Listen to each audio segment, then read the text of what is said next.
Allez, on va attaquer. Donc, Régaz, GRDF et l'AICVF, nous sommes ravis de vous accueillir pour vous présenter, je veux dire, enfin, ce nouvel arrêté gaz. Alors, enfin, parce qu'il date quand même de 2018, il est applicable depuis 1 an, et on aurait dû faire cette présentation, bien sûr, au printemps dernier. Ça a été un petit peu décalé. Donc la présentation, elle va être assurée par nos collègues de CGIBAT, la cellule réglementaire, donc Sylvain Tatinclos, Jean-Claude Mollat, Julien Guillemot. C'est eux ils ont participé à l'écriture de cette nouvelle réglementation. Donc si vous avez des questions, c'est à eux et maintenant qu'il faut les poser. Parce que c'est vraiment les spécialistes et c'est eux qui seront en mesure de répondre à vos questions. Mais aussi, et pour après, il y a dans la salle vos interlocuteurs de GRDF et de Régaz, vos interlocuteurs alors, commerciaux, Christophe Sens, François Barnasquet, Thierry Constant, mais aussi vos interlocuteurs techniques, donc pour GRDF, Frédéric Dréhan et Mathieu Ducom, et puis pour Régaz, Marc Gentil et Lucien Boyer. Donc ils sont ici, qui sont identifiés maintenant. Le programme, on va rentrer très vite dans le vif du sujet avec la présentation de l'arrêté gaz, et puis une conclusion du responsable d'agence GRDF, Pierre Montosé, qui fera une conclusion juste avant midi. Pour un point de vue logistique, à midi, quand on aura fini les présentations, vous pourrez aller vous promener sur la coursive ou dehors, et les personnes de la Grande Poste mettront en place les tables pour manger pour midi, mettront des grandes tables rondes pour qu'on puisse manger, enlever nos masques et être donc en sécurité. Voilà. Pour ma part, j'en ai fini. Je laisse la parole à Daniel Sivière, président de l'AICVF, pour un petit mot de bienvenue. Et puis, tout de suite après, Sylvain pour l'arrêté gaz. Merci Laurent. Donc voilà, je me présente, Daniel Sivière. Je suis le président pour quelques années, enfin depuis 2 ans et pour quelques années peut-être, si on veut bien de moi aux élections prochaines. Pour ceux qui ne connaissent pas la l'AICVF, nous organisons des réunions techniques, 3 ou 4 par an, qui sont principalement sur Bordeaux. Nous avons à peu près 80 membres en Aquitaine, un peu moins de 2000 en France. Et si vous êtes intéressé pour nous rejoindre, vous avez 2 sites, c'est aicvf.org et Aquifluide, qui est un site régional. Voilà, où vous pouvez me contacter à la fin de cet exposé. Je vous remercie. Merci bien. Enfin, comme disait Laurent, on est parmi vous pour vous présenter le nouvel arrêté le 23 février 2018, qui a été mis en œuvre au 1er janvier de cette année. Tout d'abord, je tiens à remercier l'AICVF pour son accueil, Régaz et nos collègues de la région sud-ouest. Ça nous fait toujours plaisir de venir à la rencontre de nos clients, de la filière gaz. Donc, Sylvain Tatinclos, CGIBAT. CGIBAT, c'est le centre d'expertise gazier pour l'industrie et le bâtiment. C'est une marque de GRDF qui est totalement dédiée pour vous. Cette équipe est composée d'une 20aine de personnes. À sa tête, vous avez Sophie Valenti, qui est le chef de pôle, et après, vous avez 3 services différents. Un service qui est sur le marketing et l'animation de la filière. Marketing, c'est derrière, vous allez retrouver le site cgibat.fr sur lequel vous retrouverez pas mal de choses que je vais vous présenter.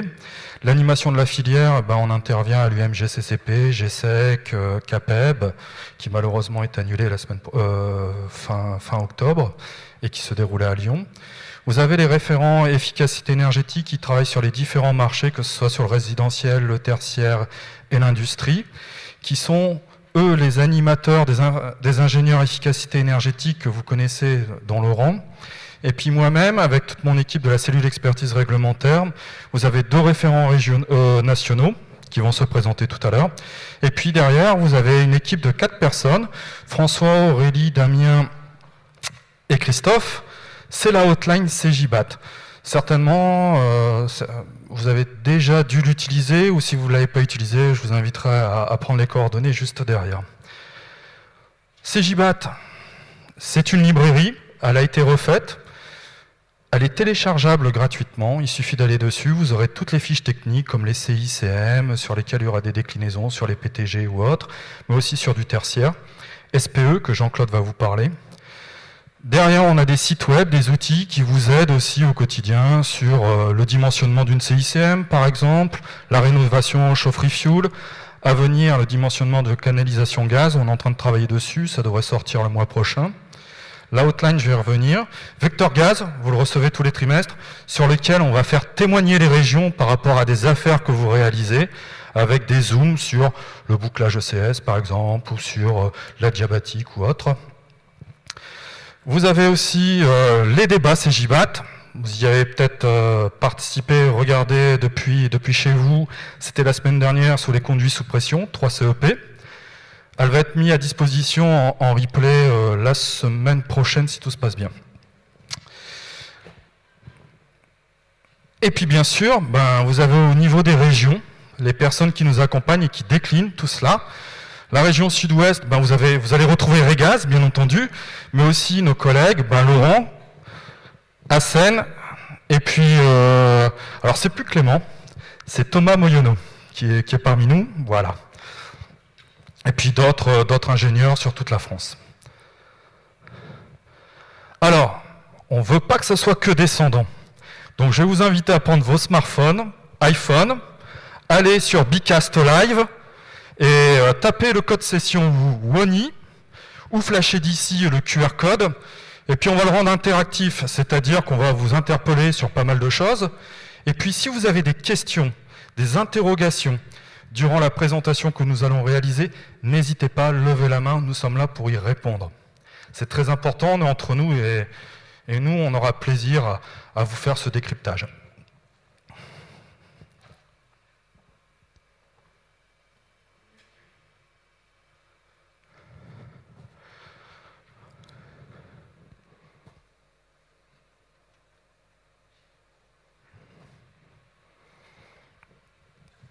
Alors on peut le faire de la salle, et j'en profite aussi, vous pouvez le faire aussi à distance parce qu'on a le plaisir d'être diffusé en direct sur YouTube avec Thomas, je fais un petit coucou, qui est aux manettes.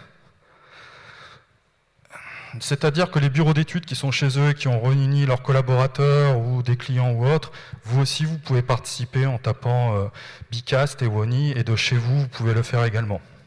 Et participer en interactivité avec la salle. Allez! On va commencer une activité, on va voir, c'est pour la prise en main, pour voir si tout le monde a réussi à bien se connecter dessus. Je vais vous inviter à cliquer sur « Commencer l'activité », ce qui va permettre de manière générale, combien de temps consacrez-vous dans vos activités à la réglementation gaz? Avant chaque projet, c'est-à-dire régulièrement, lorsque je suis face à une problématique nouvelle, de temps en temps, face à une situation délicate, occasionnellement ou jamais. Voilà, prenez votre temps, on est parti pour une petite minute.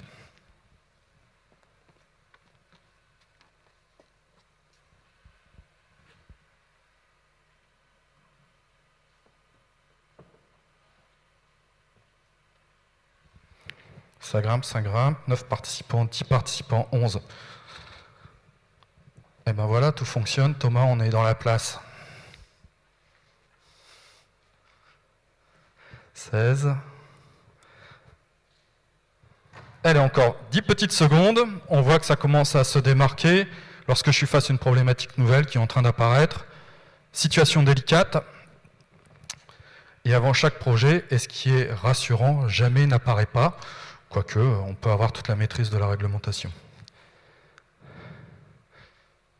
Alors, pourquoi cette question ?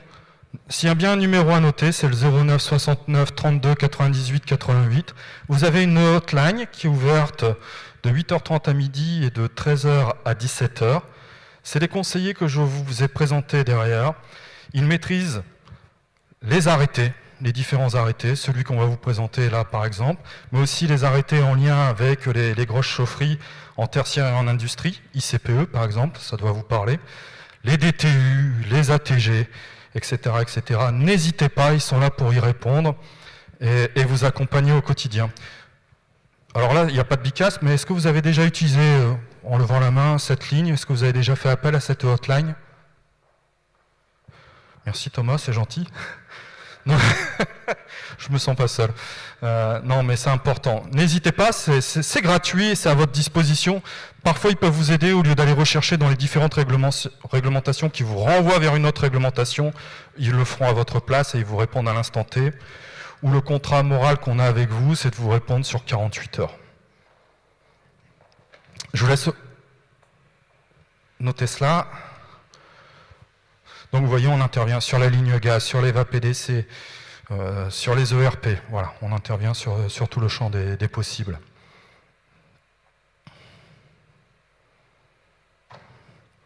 C'est bon pour vous? Allez, je vais passer la parole à Julien, qui va vous présenter ce pourquoi vous êtes venu le 23 février 2018.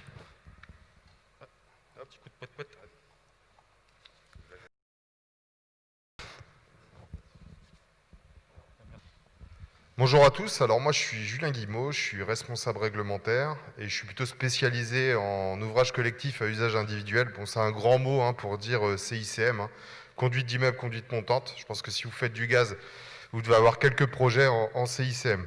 Alors je vous parlais un peu des généralités du nouvel arrêté pour vous expliquer un peu ce qui s'est passé entre l'arrêté du 2 août 1977 et puis le nouvel arrêté, l'arrêté du 23 février 2018. Applicable depuis le 1er janvier 2020. Donc ce qu'il faut avoir en tête, c'est que l'ancien arrêté était prescriptif, c'est-à-dire qu'on nous donnait, on nous donnait en fin de compte les conditions pour poser une installation de gaz dans l'habitat. Voilà, la canalisation doit être posée à 30 cm, elle doit être peinte en jaune, elle doit avoir une allure rectiligne, et aujourd'hui, le vrai changement avec cette nouvelle réglementation, c'est qu'on est sur une exigence de résultat. Alors pourquoi une exigence du résultat ? Parce qu'en fait, quand on est dans l'ancien monde, c'est-à-dire un monde prescriptif, pour avoir une innovation, ça devient tout de suite très compliqué. Parce que dès qu'on veut, on sort un nouvel appareil, un nouveau procédé, il faut modifier la réglementation. On est sur un arrêté interministériel qui concerne 3 ministères, et il faut l'aval de ces 3 ministères-là pour passer la modification réglementaire. Voilà. Donc c'est long et laborieux. Pour vous donner un ordre d'idée, l'arrêté du 2 août 1977, il a eu un peu plus de 40 ans. Il a vécu un peu plus de 40 ans et il a évolué que 6 fois. Donc ça fait des longues périodes avant d'avoir des modifications. Et là, la nouvelle façon de faire, c'est qu'on a un arrêté qui va fixer en fin de compte des exigences de résultats. L'installation doit apporter un niveau de sécurité suffisant pour les occupants des logements. Et derrière, on a des guides. On a 5 guides d'application qui sont les prescriptions. Et ces guides, en fait, sont à la main du CNPG. Alors, le CNPG, en fait, c'est l'association qui a piloté la rédaction de ces guides. Et ces guides, en fait, sont des notices, ou en fin de compte, des prescriptions techniques à respecter pour la réalisation de ces installations. Voilà. Et ces guides sont moins à la main des pouvoirs publics, mais sont plus à la main, en fin de compte, de la filière, puisque le CNPG regroupe l'ensemble des parties prenantes du monde du gaz. Et donc, on a une évolution de la réglementation qui est quand même beaucoup plus envisageable par rapport à ce qu'elle était avant. Pour vous donner un ordre d'idée, là, on est à peu près sur notre première année de vie du nouvel arrêté. Il y a déjà des groupes de travail qui planchent sur l'évolution du guide installation gaz et puis d'autres. Voilà. Alors, pour vous parler de ces 5 guides, on a donc un arrêté, je vous l'ai dit, qui fixe des obligations de résultat. Voilà, l'installation doit amener un niveau de sécurité suffisant. Vous avez vraiment des exigences générales, des obligations et des interdictions. Et derrière, vous avez 5 guides. Le premier guide, le guide chapeau qui dessine un peu de comment on doit construire les installations, c'est le guide installation gaz. Voilà, le guide d'installation gaz, c'est le plus gros, il fait environ 200 à 300 pages. Ces guides-là, vous les trouvez, si vous allez sur le site du CNPG, vous les trouverez en téléchargement gratuit. Vous pouvez y aller sans hésiter. Donc, guide d'installation gaz, on va retrouver vraiment les conditions de passage d'une installation. Ensuite, on va avoir le guide site de production d'énergie. Jean-Claude va vous en parler dans quelques minutes. Voilà, c'est ce qui va remplacer, c'est ce qui remplace les chaufferies que tout le monde connaît. Voilà, il y a quelques ajouts et pas mal d'innovations en fin de compte. Vous avez le guide évacuation des produits de combustion. Alors, le guide évacuation des produits de combustion, ce qui est intéressant, c'est qu'il va regrouper l'ensemble des réglementations liées à l'évacuation des fumées. Avant, hein, le 23 février 2018, c'était disséminé dans plein de textes réglementaires. Et là, en fait, tout est regroupé au même endroit dans ce guide-là. Et puis, vous avez 2 autres guides. Le guide appareil, matériel à gaz, qui sont simplement une énumération des matériels, en fin de compte, que l'on doit utiliser pour la réalisation d'une installation. Voilà, parce que vous le savez comme moi, dès lors qu'on réalise une installation de gaz, on ne peut utiliser que du matériel qui soit autorisé d'emploi. Voilà. Et vous avez l'autre guide, aptitude au soudage, qui est en gros comment obtenir une qualification de braseur ou de soudeur quand on réalise une installation collective. Voilà. Parce que dès qu'on réalise une installation collective, on a l'obligation d'avoir ces qualifications. Voilà. Pour vous parler, oui, de la date d'application. Alors ça a un peu changé, puisque on avance de plus en plus dans la mise en œuvre de ce nouvel arrêté. Avant le 1er janvier 2020, on devait appliquer, quoi qu'il arrive, l'arrêté du 2 août 77, puisque le texte n'était pas encore libre d'application. Et à partir, par contre, du 1er janvier 2020, quand on avait commencé nos travaux et on avait le permis de construire et que les travaux avaient commencé, on avait la possibilité soit de respecter l'arrêté du 2 août 77 ou l'arrêté du 23 février 2018. Mais en fait, quand je vous dis ça, ça n'a que peu d'importance. Parce que ce qu'il faut avoir en tête, c'est que ce nouvel arrêté-là n'a pas révolutionné complètement la réalisation des installations. Certes, il y a des nouveautés, mais tout ce qui était autorisé avant, l'est à nouveau. On a simplement transposé le corps de la réglementation dans un nouveau texte et on a intégré certaines nouveautés et surtout la possibilité de transformer, d'intégrer des innovations. Voilà. Et vous avez le dernier cas numéro 3, le permis de construire a été lancé, les travaux n'ont pas commencé, et là, dans ce cas de figure-là, on doit appliquer l'arrêté du 23 février 2018. Voilà. Je vais passer la main à Jean-Claude. Oui, bonjour. Donc, je m'appelle Jean-Claude Mollin. Je suis le pendant de Julien, mais je m'occupe plus particulièrement des usages collectifs, c'est-à-dire des sites de production d'énergie maintenant et anciennement des chaufferies, des mini-chaufferies. Et donc je vais tâcher de vous expliquer ce qu'on a voulu faire quand on a envisagé de créer des sites de production d'énergie. Voilà, ça fonctionne. Alors, ce qu'il faut savoir, c'est que, donc, comme l'a dit Julien tout à l'heure, c'est que en fait, la volonté en fait, de ceux qui ont créé l'arrêté, qui ont rédigé l'arrêté, c'était de permettre l'innovation. Voilà. C'était le postulat de base, c'était il faut quelque chose qui soit beaucoup plus souple et qui soit beaucoup plus agile, et on n'a pas besoin à chaque fois de passer par un cycle d'arrêté, de décret, pour pouvoir le faire évoluer. Donc la seule solution, c'était de faire comme vous a présenté Julien, donc d'avoir un arrêté fixe très écrit dans le marbre, on va dire, et d'avoir des guides beaucoup plus faciles à faire évoluer. Donc, et pourquoi c'est très important pour les sites de production d'énergie que je vais vous présenter, c'est parce qu'en fait, on avait à l'origine un local, on avait à disposition, on va dire, uniquement les chaufferies, les mini-chaufferies aussi, et puis on va parler peut-être aussi on va les évoquer, les alvéoles techniques gaz, qui étaient les seuls locaux qui étaient, pour ce qui concerne la production collective, qui étaient les seuls locaux qui étaient susceptibles d'accueillir des appareils de production d'énergie. Et encore, quand je dis appareils de production d'énergie, je vais déjà trop loin, c'était des appareils de chauffage ou de production d'eau chaude sanitaire. Donc c'était un cadre qui était très restreint, très marqué, très contraint, et parce que dans une chaufferie, en fait, on ne pouvait pas faire n'importe quoi. Une chaufferie, il y avait une définition bien particulière dans l'arrêté du 2 août, et dans une chaufferie, en fait, on ne pouvait pas faire autre chose que de la production collective, d'eau chaude pour le chauffage, pour l'eau chaude sanitaire, et pour le collectif. Si on voulait faire autre chose, on n'était pas censé le mettre dans une chaufferie.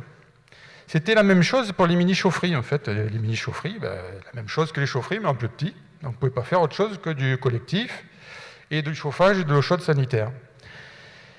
Donc c'est ce postulat en fait qui disait ben, on peut finalement quand on veut installer autre chose que ce type d'appareil-là, ben, soit on ne le fait pas parce qu'on n'a pas le droit réglementairement, soit on le fait et on est à côté de la plaque réglementaire. Donc en gros c'est ce qui se passait, quoi. Donc on avait une réglementation qui était pas du tout adaptée, plus du tout adaptée.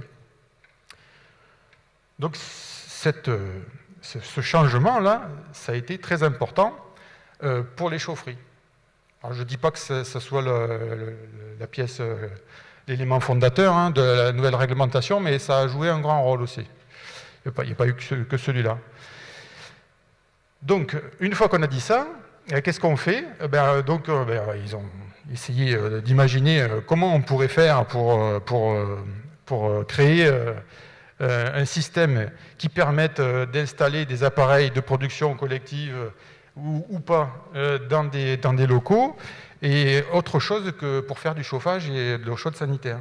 Donc l'idée a été en fait de créer un concept de site de production d'énergie, parce que site de production d'énergie, en fait, c'est un concept dans lequel on va retrouver différents locaux qu'on a nommés des locaux, des aires et des emplacements.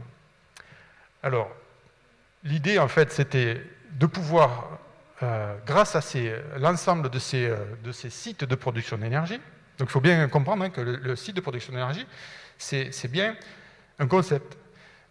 Donc, on va retrouver dans les sites de production d'énergie uniquement les locaux, les emplacements et les aires. Parce que j'ai eu une question il n'y a pas très longtemps, j'ai compris que les gens n'avaient pas bien compris en fait, ce qu'était un site. Donc, un site, c'est soit un local, un emplacement ou une aire. C'est pas autre chose. Qu'est-ce que je vous disais? Oui, donc l'idée, en fait, ça a été de dire les nouveaux appareils ou les appareils de production d'énergie qu'on peut vouloir installer aujourd'hui, eh bien, on pourra les installer dans un des sites de production d'énergie que vous avez là.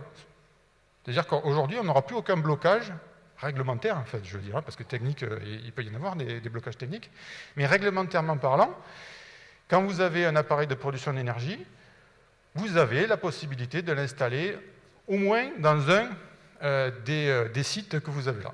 C'était le postulat de base, plus avoir de freins réglementaires en fait. C'était ça la vraie raison, plus avoir de freins réglementaires. Donc au niveau des sites, on va retrouver les locaux. Alors les locaux, pour faire simple, c'est le pendant de la chaufferie et de la mini-chaufferie. Je vous expliquerai tout à l'heure plus en détail, mais c'est la même chose, sauf que dans un local, aujourd'hui, on va pouvoir installer autre chose que des appareils pour faire du chauffage et de l'eau chaude sanitaire. On va pouvoir mettre des appareils pour faire du froid, pour faire de l'électricité. Donc, indépendamment de ce qu'on va produire, en fait, on pourra le mettre dans un local.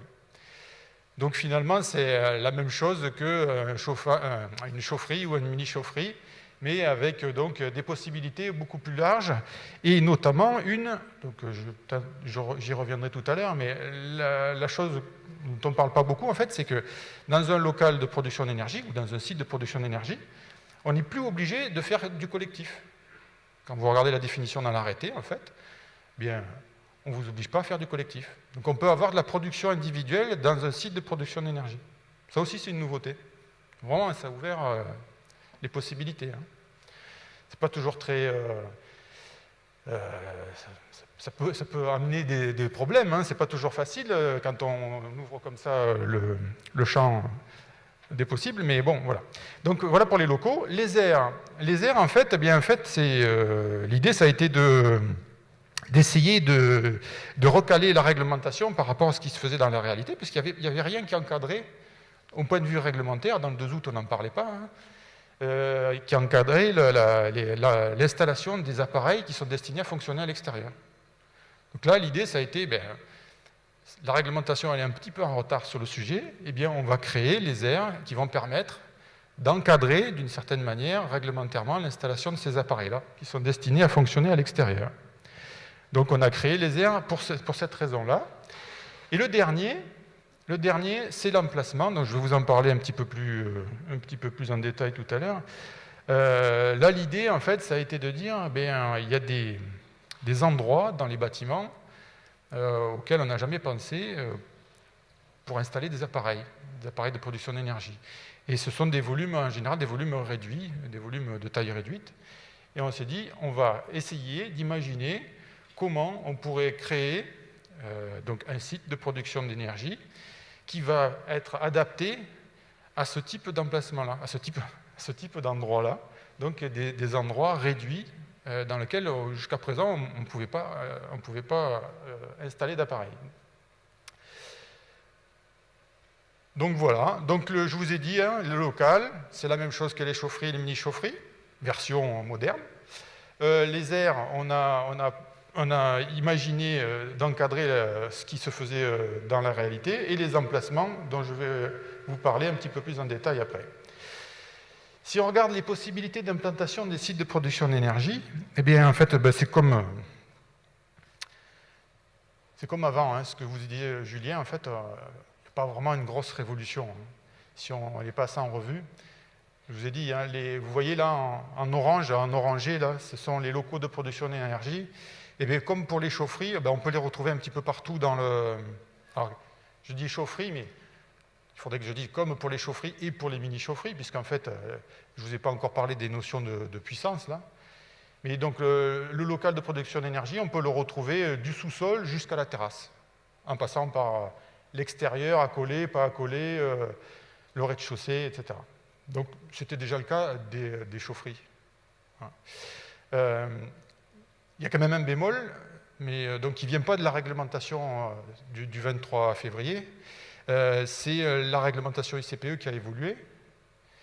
Et bon, je vous le dis là, mais puis après, donc, la réglementation donc, ICPE a évolué et donc a fait baisser le seuil de soumission, on va dire, de 2000 à 1000 kW. Vous savez que maintenant, donc, à partir de 1000 kW, dès qu'on atteint 1000 kW,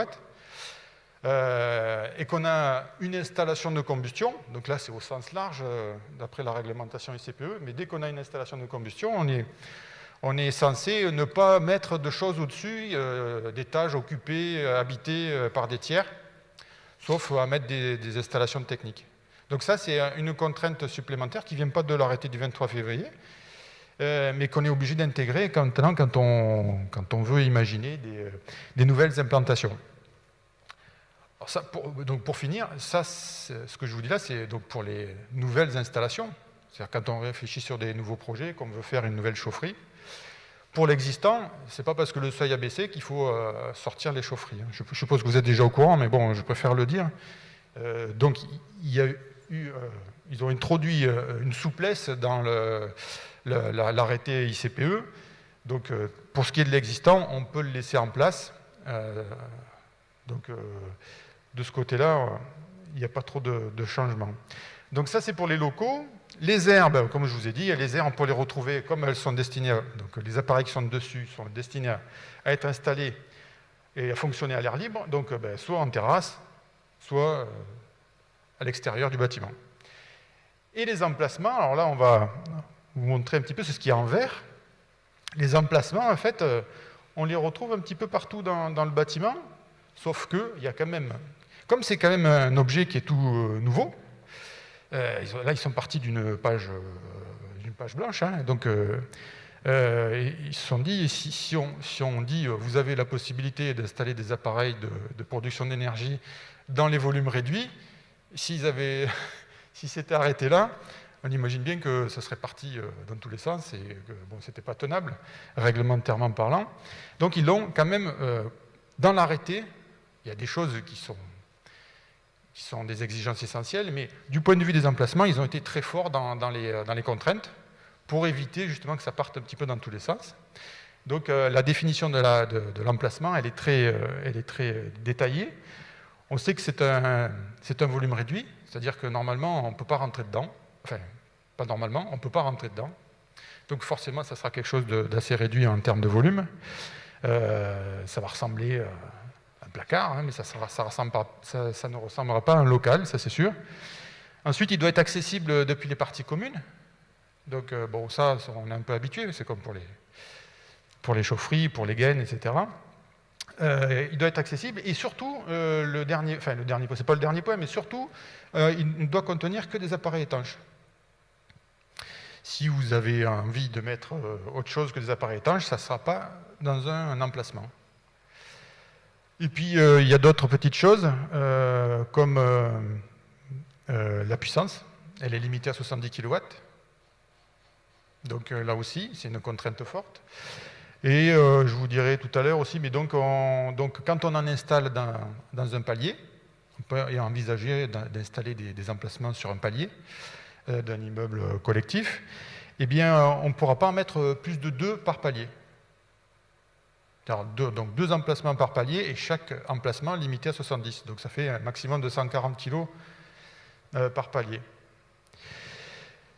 Dernier point, on ne peut pas mettre d'emplacement en sous-sol. Là, vous voyez, en fait, il n'y en a pas en sous-sol. On ne peut pas, c'est interdit.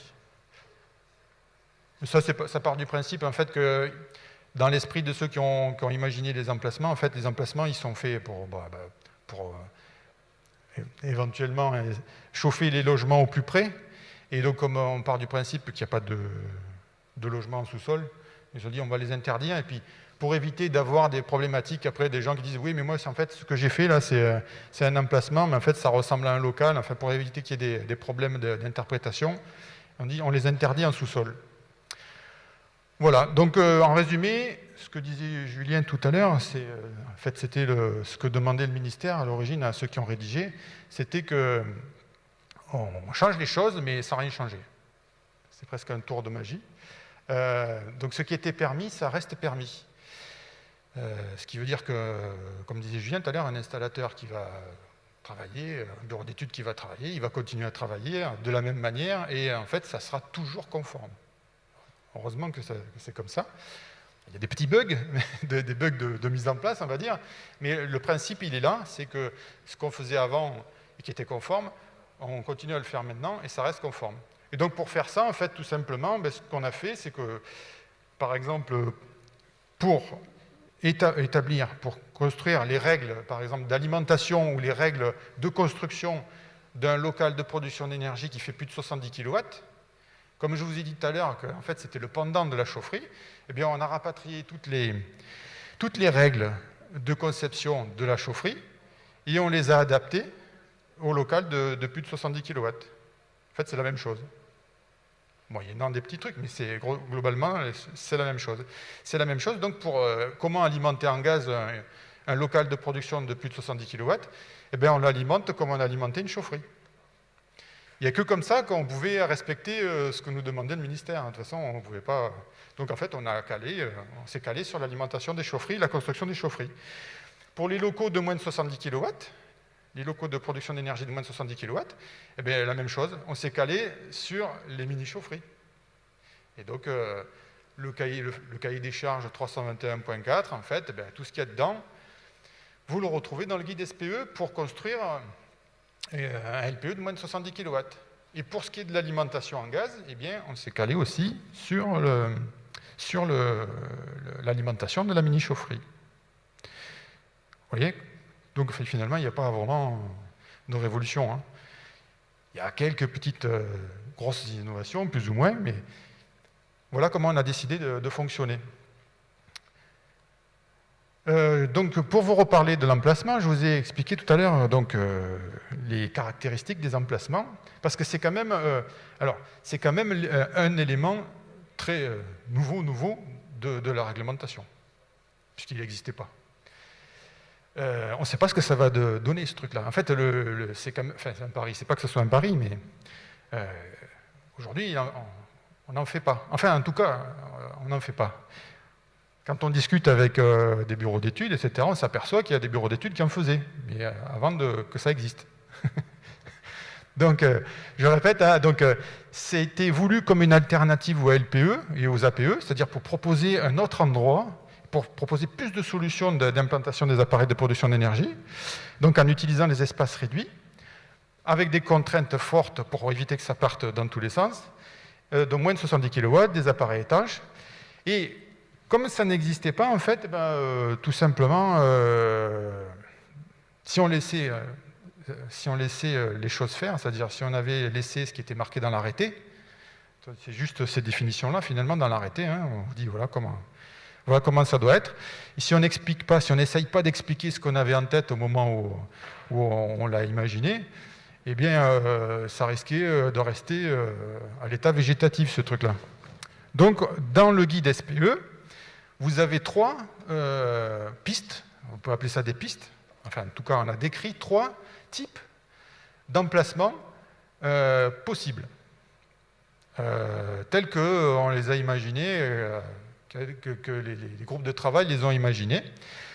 Je vais vous les présenter rapidement, mais ce qu'il faut savoir, c'est que, comme vous l'a dit Julien tout à l'heure, on peut tout changer, en fait. C'est-à-dire que si jamais ce qui est marqué dans le guide, c'est le principe général, ça, ce qui est marqué dans les guides même, ça ne convient pas, c'est un truc qui est à côté de la plaque, ça ne se fait plus, ou ça ne fonctionne pas, on est à même, la filière est à même de faire remonter les infos au CNPG, de faire des propositions pour soit supprimer la solution, soit la faire évoluer.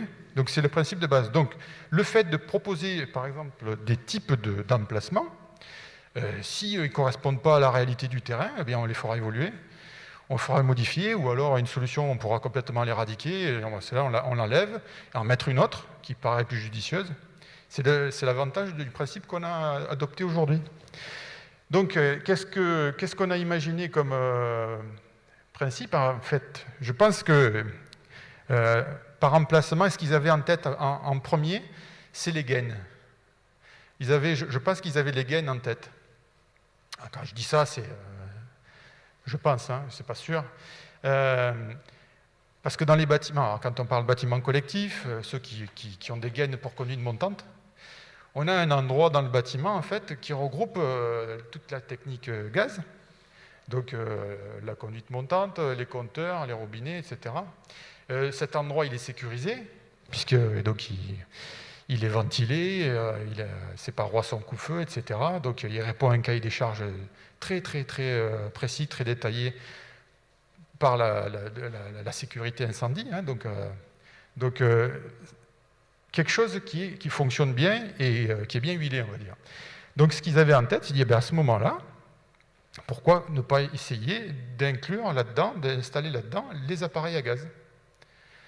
Donc, je ne dis pas qu'on va mettre des appareils à gaz dans des gaines pour conduite montante, je dis qu'on s'est inspiré des gaines pour conduite montante pour créer des gaines de type, des emplacements de type gaine, dans lesquels on va retrouver la conduite montante, les compteurs éventuellement, donc les appareils de production d'énergie, et même, on peut même y installer, comme vous voyez là, je ne vais pas appuyer, vous voyez là le dispositif d'évacuation des produits de la combustion. Donc tout ça, ça serait repris dans la gaine. C'est le principe imaginé. Alors, je ne sais pas si vous voyez l'avantage évident qu'on peut recueillir de ce type d'installation-là. Le premier, en fait, bon, je vous l'ai dit, hein, c'est tout regroupé dans la partie technique, technique gaz, dans le même endroit, dans le même site. Ça peut avoir un avantage dans certains cas, dans certains types de bâtiments, pour des bailleurs sociaux, etc. Parce que finalement, quand on va vouloir intervenir, faire de la maintenance, etc., sur les installations gaz, on n'aura plus besoin de rentrer dans le logement. On verra ce que ça donne. Hein. On propose, en fait, finalement, les rédacteurs la proposent, et puis on verra dans la nature comment ça se traduit. Si ça a une vraie réalité ou si ça n'en a pas. C'est l'avenir qui nous le dira. Donc ça, c'est le premier type d'emplacement. Un deuxième type d'emplacement qui pourrait être dédié, on va dire, à d'autres types de bâtiments un petit peu plus torturés dans la conception, etc., c'est le type placard. Je vous l'ai dit tout à l'heure, un premier truc, hein, c'est un volume réduit, donc forcément ça va ressembler à un placard. Donc on peut imaginer, dans certaines configurations de bâtiments, de pouvoir installer des emplacements de ce type-là, qui vont être, on va dire, installés judicieusement dans des endroits stratégiques. Quand je dis judicieusement, c'est-à-dire pour desservir peut-être 1, 2, 3 logements aux alentours. je ne vais pas m'avancer, mais pour que techniquement ça puisse fonctionner, parce que je sais que donc il y a des problématiques d'eau chaude, etc. Donc on ne peut pas mettre des distances importantes. Mais voilà, c'est une proposition qui est faite. Donc c'est le deuxième type d'emplacement. Et il y en a un troisième qu'on a proposé. Tout à l'heure, au tout début, je vous ai parlé des alvéoles techniques gaz. Alors, les alvéoles techniques gaz, c'est un objet aussi qui existe depuis longtemps, qui répond à des caractéristiques particulières. Et par contre, lui, là-dedans, on pouvait installer des appareils de production individuels. Donc il y avait déjà quelque chose de l'emplacement dans l'alvéole. Donc ce qu'on a fait, c'est qu'on a transposé, ça devenait une habitude, on a transposé toutes les règles de réalisation des alvéoles aux emplacements de ce type-là. Donc on a appelé ça des emplacements de type superposé, là aussi le nom, peut-être pas très sexy, mais type superposé. Et en fait, un emplacement de type superposé, c'est quelque chose qui va ressembler fortement aux anciennes alvéoles techniques gaz, avec les différences qu'on ne peut pas mettre autre chose que des appareils étanches. Forcément, ça sera... Les alvéoles techniques gaz, c'était des locaux, en fait. Enfin, en tout cas, on pouvait rentrer dedans. Là, on ne pourra pas rentrer dedans. Mais dans l'esprit, ça sera la même chose. Donc, on peut imaginer des bâtiments, pas forcément de grande taille, dans lesquels on va superposer 2 ou 3 emplacements, et dans lesquels on va mettre des appareils de production individuels, mais surtout, on va les alimenter par une seule et même conduite montante. Voilà, vous voyez, ça fait donc là des exemples de conduites montantes qui ont servi en fait de base à la réflexion. Voilà ce que ça pourrait donner si ça se transformait entre guillemets en gaine de type, un emplacement de type gaine, pardon. Voilà ce que ça pourrait donner. Si on va plus loin dans la réflexion, là je vous le montre, parce que après ça devient très compliqué. La problématique, c'est le fait de permettre plein de choses dans l'arrêté. Alors c'est sa force, mais en même temps, le fait de permettre plein de choses, quand vous réfléchissez, quand vous regardez tout ce qui est possible de faire à partir de cet arrêté-là, ça part souvent très loin. Et la première des choses, c'est, vous savez que jusqu'à présent, une chaufferie, c'était un tuyau de gaz. Une mini-chaufferie, c'était un tuyau. À partir du moment où vous ne pouviez pas alimenter autrement que par un seul tuyau. C'était déjà pas mal. Quand vous regardez l'arrêté, lui, il dit sauf, donc vous alimentez par un tuyau, un site de production d'énergie par une seule canalisation, sauf si le site contient des appareils de production individuelle. Cette phrase-là, elle est lourde de conséquences parce que, c'est écrit dans l'arrêté, donc c'est quand même quelque chose qui est appelé à perdurer, ce qui veut dire que si vous avez des appareils de production individuelle dans un site de production d'énergie, vous pouvez imaginer de l'alimenter par plusieurs tuyaux individuels, plusieurs canalisations individuelles. C'est ce que j'ai essayé de dessiner là sur le schéma. Alors c'est un emplacement, mais c'est valable pour tous les sites, pour les LPE, même pour les aires, si on va chercher très loin. Donc vous voyez, ça donnerait des situations un petit peu curieuses aujourd'hui, parce qu'on n'a pas l'habitude de travailler avec ça, c'est-à-dire des canalisations individuelles, puisque vous auriez le compteur dans un placard technique gaz, situé quelque part en limite de propriété ou accolé, et puis de ces compteurs-là partiraient les conduites d'alimentation individuelle vers les chaudières. Ça, je ne sais pas si ça va avoir une réalité. Je sais qu'on l'a rencontré dans la réalité, mais déjà c'était pas réglementaire à l'époque, mais ça se faisait. Mais ça doit être à la marge peut-être, ou peut-être pas. En tout cas, aujourd'hui, c'est permis par l'arrêté. Voilà, encore une illustration. Alors, c'est pas parce qu'on vous offre la possibilité, qu'on offre la possibilité aux gens d'alimenter par plusieurs canalisations qu'il faut le faire. Encore une fois, on propose les choses, et c'est la filière qui décidera s'il y a une réalité ou pas. Dernier point qui est aussi une innovation, là, qui n'existait pas avant. En fait, quand vous avez à alimenter un bâtiment, par exemple, qui est derrière un autre bâtiment, ou à alimenter une installation qui est en terrasse d'un bâtiment, dans les grandes villes, etc., souvent, on peut pas passer en façade pour des raisons, à Bordeaux ça doit être particulièrement le cas, hein, pour des raisons esthétiques ou des raisons architecturales. Donc on avait dans la réglementation la possibilité, on l'a toujours, d'emprunter les passages, ce qu'on appelle les passages, les porches, pour traverser le bâtiment et remonter derrière, ou aller derrière sur un autre bâtiment pour l'alimenter. C'était la seule possibilité qu'on avait de traverser de bâtiments. Là, en fait, on a un petit peu ouvert aussi le champ, là, c'est-à-dire qu'on s'est inspiré de ce qui se fait pour les établissements qui reçoivent du public. Dans les établissements qui reçoivent du public, on peut traverser un bâtiment. Alors, là aussi, il faut faire attention à ce qu'on dit. Hein.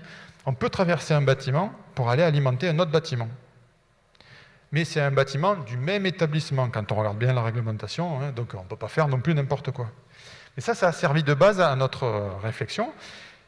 Donc, dans l'arrêté, il est écrit qu'on peut traverser un bâtiment dans les mêmes conditions que celles qui étaient proposées pour les ERP, c'est-à-dire soit on passe au premier niveau du sous-sol ou au rez-de-chaussée, on traverse, soit on passe en fourreau, entouré d'une bande plâtrée hein, pour le coupe-feu, ou une gaine coupe-feu 2 heures, ventilé sur l'extérieur, aux deux extrémités.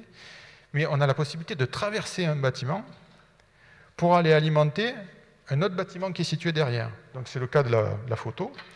Et on a même un petit peu poussé le bouchon dans le guide. On peut même faire ça pour aller alimenter une installation qui est sur le bâtiment. C'est-à-dire, il faut imaginer, hein, sur le dessin on ne voit pas, là, imaginez qu'on ait un local de production d'énergie en terrasse, et on peut faire la même chose, remonter derrière et puis aller alimenter.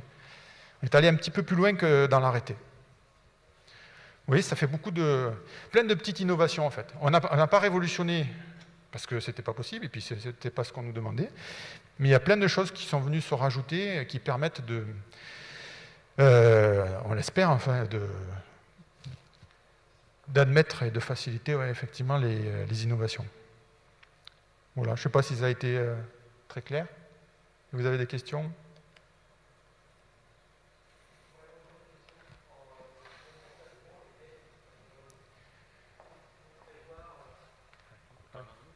Oui. Ah oui, il a le fil. Oui, je vais descendre. Hop.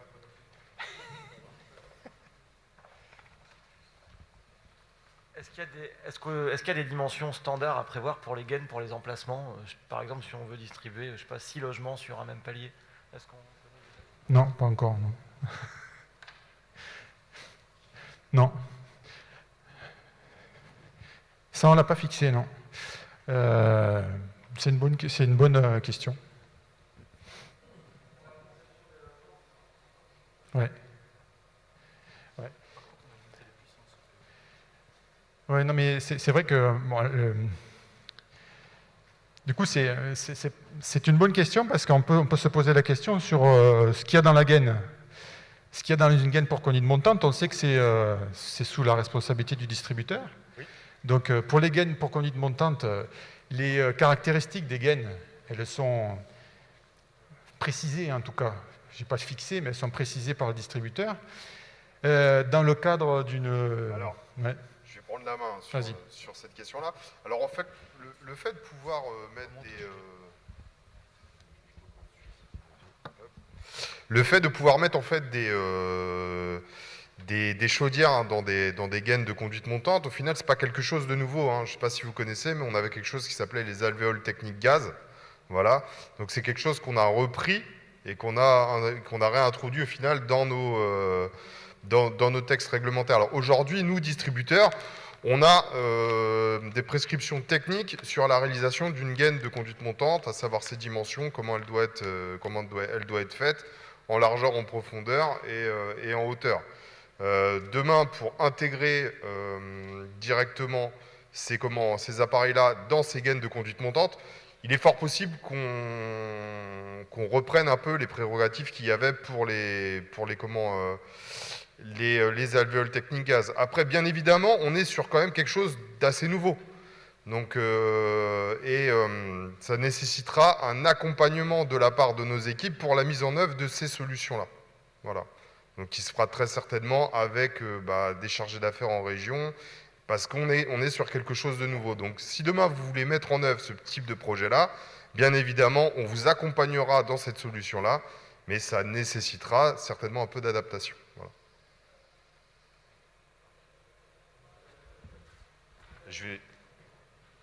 Il marche celui-là ou pas? Oui, oui.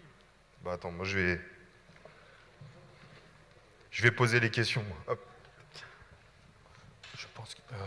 oui, il fonctionne. Oui, au-delà de l'installation, si on dispose là des chaudières individuelles, comment c'est rendu accessible pour en faire l'entretien? Jean-Claude? Comment c'est rendu accessible? En fait, dans le... Vous m'entendez là? Oui. Dans le guide SPE, donc on a repris des caractéristiques d'accessibilité pour les emplacements. Donc quand on est en type placard, donc c'est des conditions d'accessibilité qui sont valables pour les gaines de conduite montante. C'est ça. En fait, elles seront dans des placards accessibles depuis les parties communes. Donc c'est accessible depuis les parties communes? Oui. Ouais.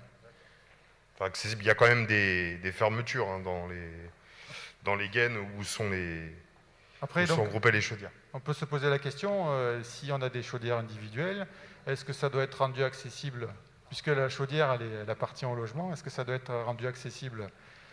Je ne sais pas dans quel cadre on sera, si c'est un cadre avec un bailleur social, est-ce qu'il n'y a que le bailleur, ou est-ce que c'est le propriétaire qui pourra avoir accès? Là, je ne sais pas pour l'instant, on ne sait pas. En tout cas, les conditions pratiques d'accessibilité, elles sont décrites. Pour rebondir juste sur ce qu'a dit monsieur, c'est surtout ça, c'est un moment où on va se retrouver avec le compteur gaz dans la gaine technique, plus la chaudière, deux choses différentes. Donc, est-ce que la personne qui va faire l'entretien, parce que quand c'est un bailleur social, c'est plus facile, c'est un seul bailleur, mais quand vous avez des gens qui ont acheté, personnellement, ils voudront aller voir la chaudière. Dans ce cas, ils n'auront plus de chaudière, mais on aura une chaudière qui va gérer peut-être 3 ou 4 appartements soulèvement. Il faudra mettre un compteur pour permettre de vérifier ce que la personne a vraiment comptabilisé, dépensé. Ensuite, qui c'est qui fait l'entretien? Est-ce que ça devient le réseau qui récupère, qui met la chaudière et qui fait l'entretien? On sera obligé de passer par le fournisseur. Ou alors c'est la société et quelqu'un qui fait l'entretien. Ça veut dire qu'on permet à quelqu'un de venir intervenir dans la gaine qui appartient au distributeur. Alors, ouais, moi je vais répondre en fait à cette question-là, parce que clairement là on voit qu'on est sur de la nouveauté. Parce qu'aujourd'hui, on l'a vu à l'écran, on a la possibilité effectivement d'avoir sur des paliers des chaudières qui vont être utilisées pour plusieurs appartements, un peu comme le frein une chaufferie. Clairement, il y a aujourd'hui, on n'a pas de frein dans la réglementation gaz pour faire ce type de solution-là. Bien évidemment, il faut trouver des solutions techniques, par exemple pour la production d'ECS. Est-ce qu'une chaudière va suffire à alimenter en eau 2 appartements qui seraient communs? À savoir comment on compte l'énergie, parce qu'on a un code de l'énergie quand même qui nous impose aussi de pouvoir choisir un fournisseur. Mais aujourd'hui, c'est des réponses qui vont, c'est des questions qui se posent et les réponses vont se trouver au fil de l'eau et au fil des projets. Pour l'instant, on n'a simplement plus de freins réglementaires, donc on a la possibilité de le faire. Et encore une fois, on vous accompagnera sur la réalisation de ce type de projet-là. Bien évidemment, si demain vous voulez mettre en œuvre ces solutions-là, il ne faut pas y aller la fleur au fusil. Et on a des équipes en région qui sont les ingénieurs efficacité énergétique, qui sont là pour vous accompagner et pour trouver les solutions les plus adaptées. Voilà.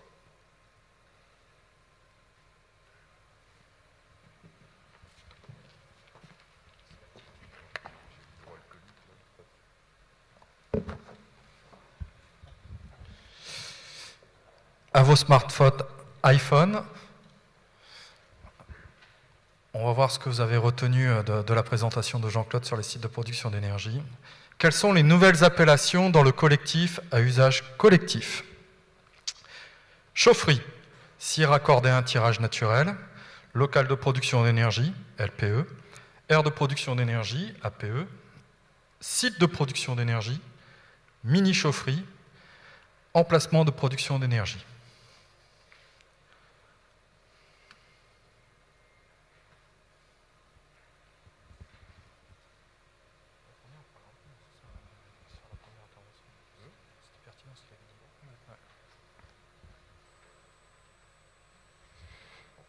Participants, 12.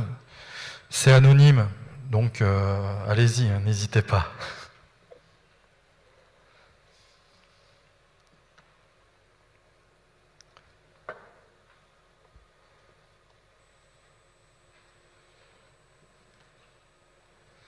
Allez, 5 dernières secondes.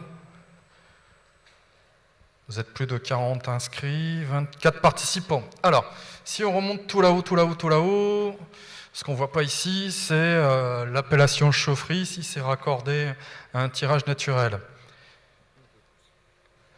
Une réponse. Eh bien oui, elle est bonne cette réponse. C'est la particularité de l'appellation chaufferie qui reste dans la nouvelle réglementation. C'est pour les appareils de type B. Et là, vous resterez sur cette appellation chaufferie. Ensuite, vous avez bien retenu local de production d'énergie, bien entendu, c'est la nouvelle appellation. L'APE, site de production d'énergie, comme le disait Jean-Claude, et c'est des discussions qu'on a eues. Si vous avez 2 EPE, ça fait 2 sites de production d'énergie. Voilà. Donc c'est toujours une appellation. Vous n'êtes pas tombé dans le piège, bravo, félicitations, mini-chaufferie, ça disparaît. On parle de puissance supérieure ou inférieure à 70 kW. Et puis pour terminer, l'emplacement de production d'énergie. Bravo, Jean-Claude, je pense que tu as réussi à faire passer les nouvelles appellations. Merci à vous. À toi de jouer, Julien. Alors, je vais vous parler un peu de nouveauté, je vais vous parler de canalisation de liaison. Voilà. Alors, moi j'ai une question avant de commencer. Est-ce que vous avez des projets comme ça? Vous savez, les projets où c'est de l'habitat intermédiaire, où on a des entrées qui sont plus qui sont plus centralisées avec des parties communes. On rentre par dehors avec des passerelles ou des accès qui se font un peu partout. Donc c'est des projets, voilà, vous pouvez lever la main si vous voulez pour me répondre. Donc ouais, vous en avez. Voilà, souvent c'est compliqué à alimenter parce que on se rend bien compte que nos CICM elles vont bien quand on a des parties communes intérieures, mais dès lors qu'on n'a plus de parties communes intérieures, ça devient tout de suite un peu plus compliqué. Dans l'habitat intermédiaire, très souvent c'est fait comme ça. Alors on a une solution maintenant dans cette nouvelle réglementation pour alimenter ce type de bâtiment-là, qui est les canalisations de liaison. Voilà. Alors ça, typiquement, les illustrations que vous avez là, vous pouvez les retrouver sur le site du CNPG. Voilà, vous avez le décryptage, un premier décryptage en tout cas de toutes les réglementations. Il ne faut pas hésiter à aller les consulter. Donc ça, c'est la solution qui a été mise en œuvre. C'est un dérivé de ce qu'on appelait les tiges après compteur. Parce qu'en fin de compte, on avait déjà des projets comme ça dans l'ancienne réglementation, avec l'arrêté du 2 août 77. Et ce qu'on utilisait, c'était des tiges après compteur. Voilà, la règle de la tige après compteur, c'est que ça devait être regroupé en nappe et verticale. Donc regroupé en nappe et verticale, on se rend bien compte que dès lors qu'on a un placard technique gaz équipé, on sera obligé d'accoler notre placard technique à notre bâtiment. Et ça pose d'autres problèmes parce que très souvent, autour de ces bâtiments-là, on va avoir des jardins privatifs. Et ça veut dire qu'on va devoir peut-être condamner un jardin en posant notre placard technique gaz, et c'est là où est le problème. Donc là, dans cette nouvelle réglementation, on a envisagé les canalisations de liaison. C'est-à-dire qu'on a la possibilité, par exemple, de poser un placard technique gaz équipé en limite de propriété. Donc dans le placard technique, on va retrouver l'ensemble de nos compteurs, et de cheminer pour l'alimentation des logements avec des canalisations de liaison. Alors on a des conditions quand même pour la pose de ces canalisations de liaison, qui sont de passer dans des caniveaux techniques dans les parties privatives non desservies et dans les parties communes. On se rend compte à l'usage que ça pose quand même aussi quelques contraintes de poser des canalisations dans des caniveaux techniques. Et là, typiquement, on est dans une évolution de la réglementation qui sera, on l'espère, possible. C'est-à-dire pouvoir travailler sur le guide pour rendre l'installation de ces canalisations de liaison plus faisable, c'est-à-dire essayer de trouver une nouvelle solution que le caniveau technique. Voilà. Ensuite, avec ces canalisations de liaison, on peut cheminer, une fois rentré dans le bâti, d'un appartement A vers un appartement B, en dalle, parce que la dalle est considérée comme partie commune. Donc ça aussi, c'est quelque chose qui facilite les choses et qui permet le passage et le raccordement de nos installations gaz. Et une fois qu'on est à l'intérieur du logement, par exemple pour accéder aux étages du dessus, on a aussi la possibilité de cheminer dans l'appartement qui n'est pas desservi, à condition d'avoir une canalisation qui sera sous gaine ventilée directement sur l'extérieur. Voilà.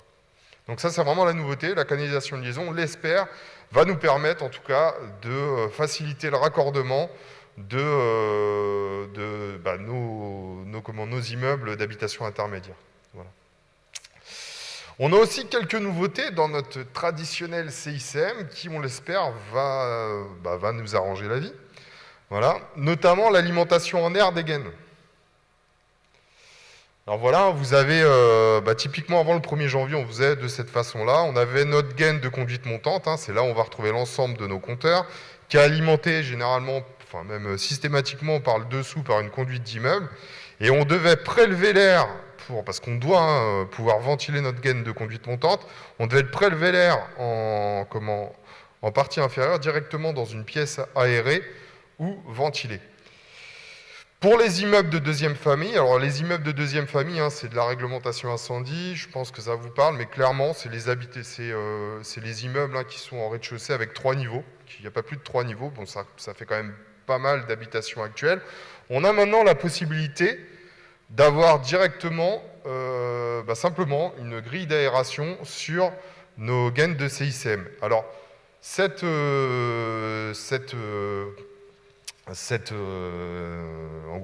conditions de mise en œuvre sont possibles parce qu'en fin de compte, dans le 31 janvier 86, pour les immeubles de deuxième famille, donc en gros dans l'habitation incendie, il n'y avait pas de prescription particulière sur les conditions de ventilation.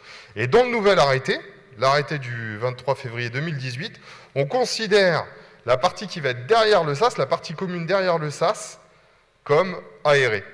Voilà. Donc on est dans un espace aéré, donc on a la possibilité de ne plus avoir de conduit qui ira directement vers la gaine. Et ce qui, globalement, quand même, va nous arranger la vie, parce que on le voit bien que c'est pas toujours aisé de pouvoir passer un conduit, surtout si on n'a pas de sous-sol, dans une partie commune, pour peu que notre conduite montante est un peu en plein milieu de la pièce. Enfin voilà, on voit que ça peut poser des problèmes. Donc on espère aussi que c'est quelque chose qui va nous arranger la vie. On a sur ces ouvrages-là, hein, sur ces ouvrages-là, donc j'ai pas le PC là pour vous le montrer, mais vous avez la possibilité d'aller sur le site CJBAT et de télécharger des fiches.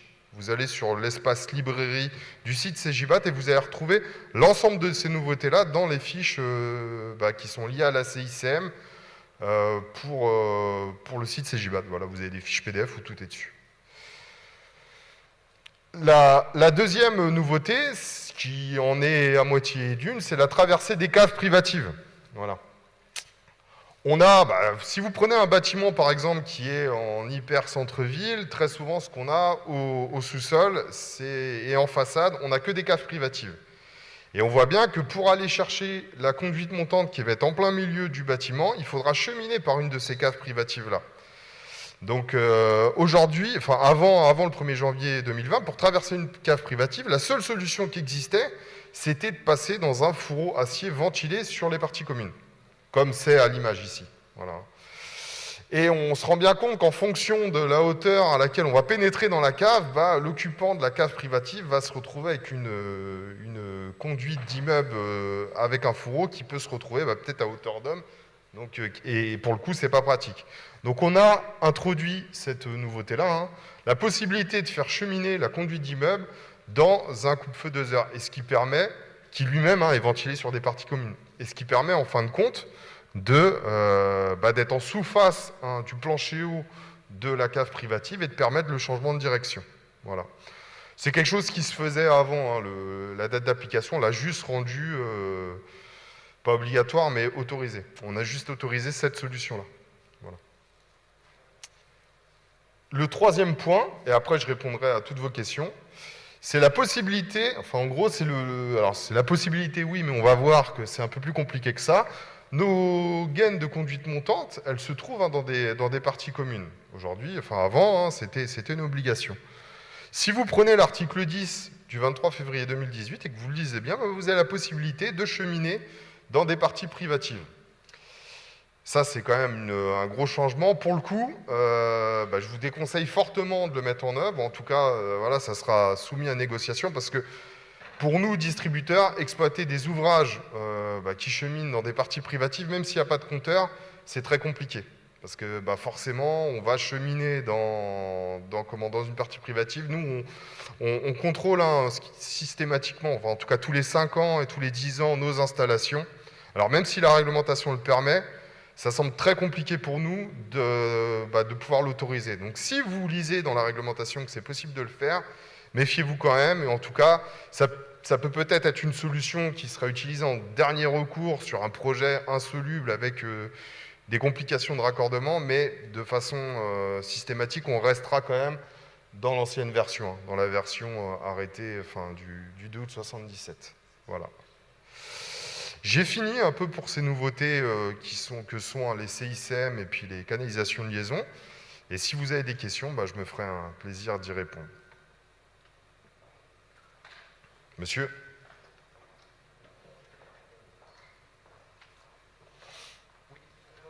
On voit souvent en rénovation bâtiment collectif, que du moins les copropriétés bouchent les terres des colonnes montantes.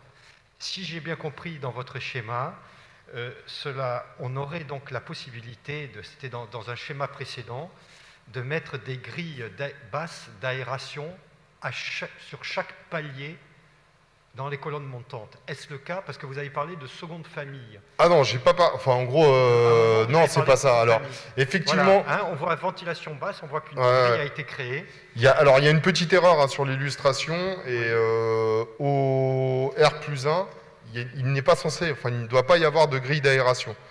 La seule grille d'aération, elle se trouve au rez-de-chaussée, et vous avez une ventilation haute qui se trouve au dernier étage.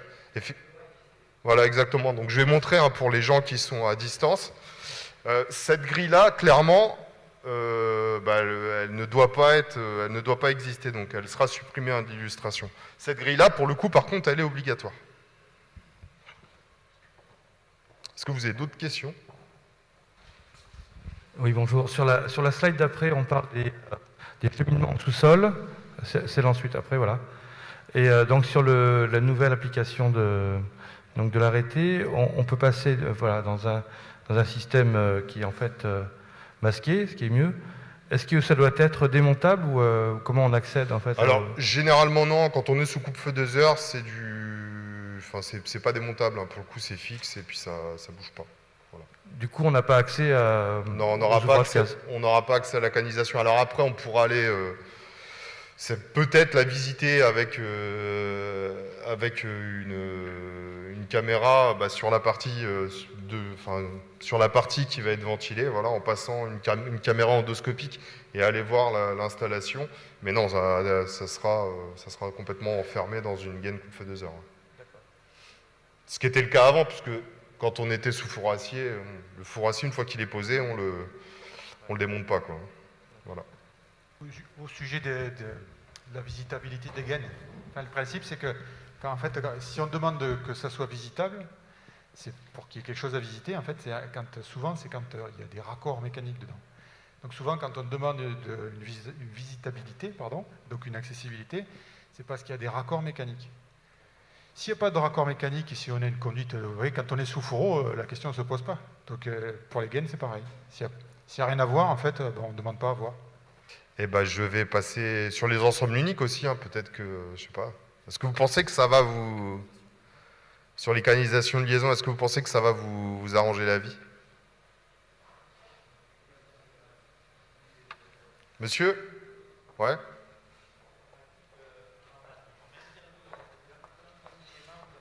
Alors on va vous passer le micro parce que avec le masque et tout. Je sais pas.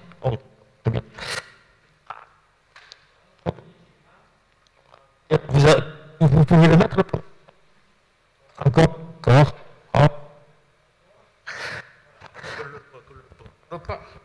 Je le colle pas.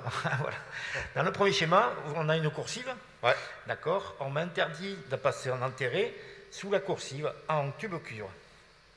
Certaines personnes de chez vous, que je ne nommerai pas, parce qu'on passait sous une coursive, donc une partie fermée pour lui. D'accord. Voilà. Et après, il devait être mis en réglementation que pour le passage en enterré entre la coursive et le jardin, on pourrait éventuellement passer, mais c'était en cours, avec du trike pipe, mais pas du tout une canalisation normale. Alors, écoutez, il faudra que je vois le projet d'un peu plus près, parce qu'on est sur un cas particulier. Oui, il est fini. Hein, il est fini. On a réussi à passer, parce que la personne a changé de service, on a réussi à passer quand même en canalisation sous cette coursive enterrée et à remonter le long du mur.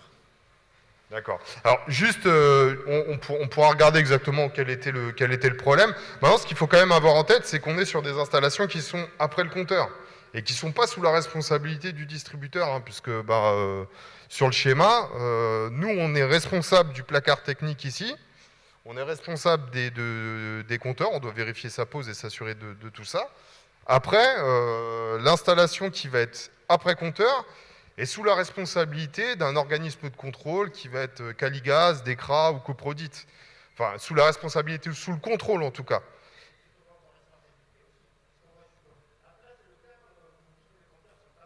Ah non, les compteurs, ils sont ici. Tout est là. Ah, s'ils sont dessous la coursive, effectivement, il peut y avoir...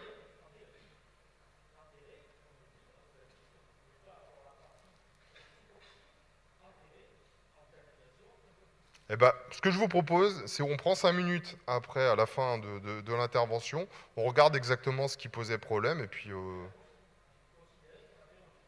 D'accord, ok. Bah, ça peut être le cas si vous avez un détendeur, par exemple. Ce type de... faudrait que je vois la configuration du projet pour bien vous répondre. Voilà, répondre au cas par cas sur une question comme ça, c'est un peu compliqué pour moi. Voilà. D'accord, bah... Bon. On va avancer un peu sur la présentation. Hop.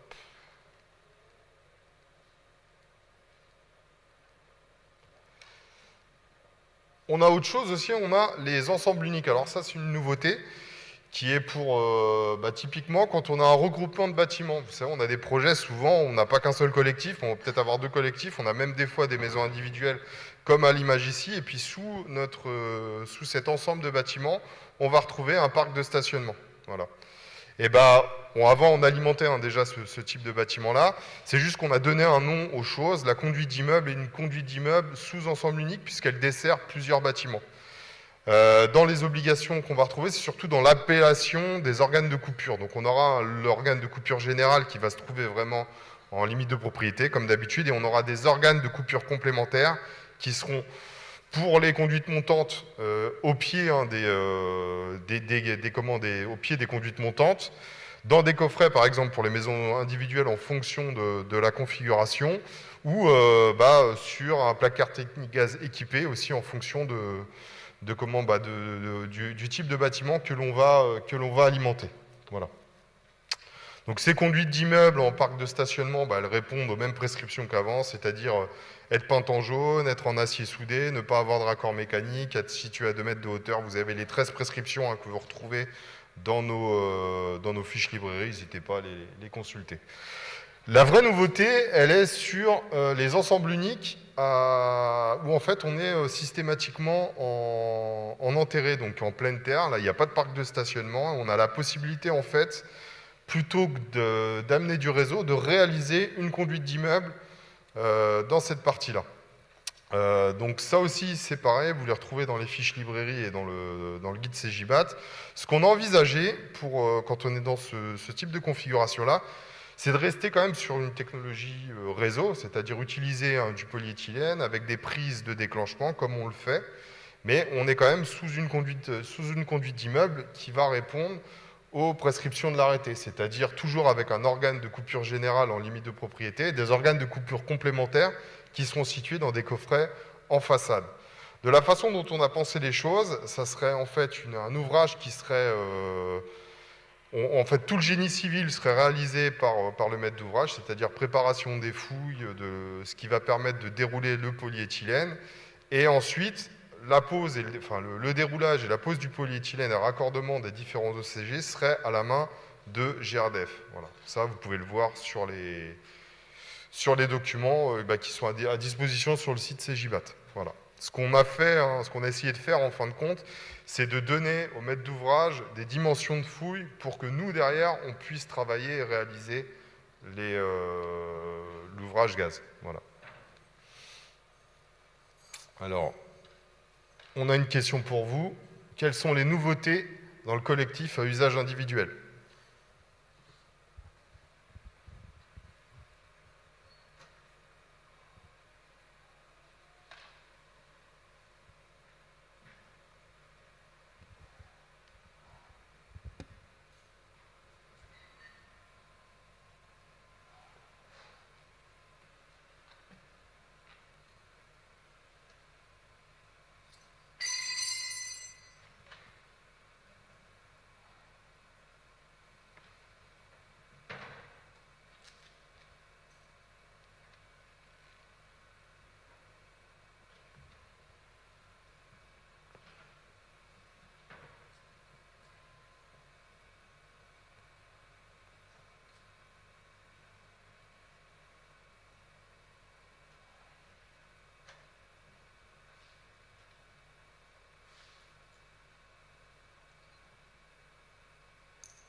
Dernière seconde.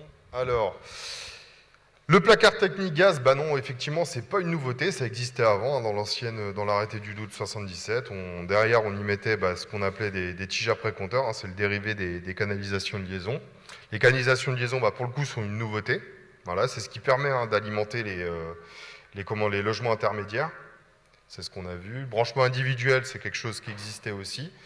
Le placard technique gaz équipé, hein, c'est un placard technique, sauf qu'il est fabriqué en usine, donc ça existait auparavant.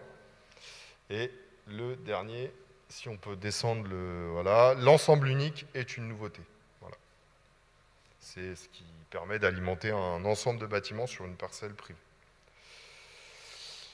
Pour vous parler aussi, pour changer de sujet et sortir un peu des conduits d'immeubles, je vais vous parler un peu du 3CEP et du nouveau protocole. Alors, encore à main levée, est-ce que vous êtes au courant qu'il y a un nouveau protocole de réception pour les 3CEP? Voilà. On va voir un peu en détail ce qui dit ce 3CEP. Si vous avez suivi notre débat CJBAT de la semaine dernière, bon, vous devez avoir une idée à peu près de quoi ça parle. Voilà, donc on a le conduit 3CEP, hein, c'est ce qui permet l'installation des chaudières très haute performance énergétique, hein, des chaudières étanches. Et c'est un conduit collectif en fait sur lequel on va pouvoir raccorder l'ensemble de ces chaudières. Ce conduit collectif, hein, il y a différentes parties. Hein. Vous avez le terminal en haut, hein, qui permet l'alimentation en air et l'évacuation des produits de combustion, les conduits de raccordement en deux, hein, des différentes chaudières, voilà, en 2 et en 3. En 4, vous avez aussi un siphon qui permet d'évacuer les condensats qui vont se former dans ce conduit collectif. Et en 5 et en 6, hein, les chaudières collectifs. Et en fait, à force donc ça fait 10 ans hein, qu'on installe ce type de produit-là, qui nous permet de mettre de la chaudière étanche dans les logements et d'avoir des remontées qui se font en toiture. Voilà. Ça fait 10 ans à peu près qu'on pose des conduits 3CEP. Il y a une première évolution il y a à peu près 2-3 ans où en fait on a imposé, enfin on n'a pas imposé, mais on avait une réglementation qui nous imposait le test fumigène de notre conduit collectif. Et en fait, on s'est aperçu au fil du temps que ça nécessitait plus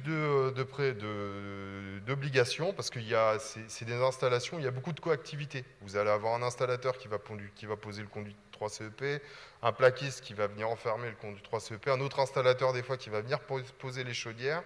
Et pour tout ça, en fait, on a besoin d'avoir une chaîne qui soit plus cohérente. Donc en fait, on a un protocole maintenant qui est en 3 phases, que vous trouvez dans l'annexe 5 de l'arrêté, dans le guide EVA PDC de l'arrêté du 23 février 2018, voilà, qui est en 3 phases. La première phase consiste principalement avec le test fumigène, hein, ce qu'on faisait avant dans l'ancien protocole. La deuxième phase qui va être le raccordement et la vérification du bon raccordement de l'ensemble des appareils. Et la troisième phase, c'est un contrôle de conformité global de l'installation. Ce protocole-là, il est, de par la loi, sous la responsabilité du maître d'ouvrage. Voilà. Et normalement, voilà, là vous avez le détail hein, de ce que je viens de vous expliquer. Donc vous avez les 3 phases. Hein. Et à chaque fin de phase, vous avez un formulaire à renseigner. Et typiquement, pour avoir une première mise en service, donc en gros, le certificat de conformité modèle 2, l'organisme de contrôle va vous réclamer les 2 premiers formulaires. Sans ces 2 premiers formulaires-là, malheureusement, on ne pourra pas mettre en service l'installation. Donc c'est pour ça que c'est quand même très important de suivre ce protocole et puis bien évidemment aussi de s'assurer d'avoir un 3CEP qui soit conforme. Voilà.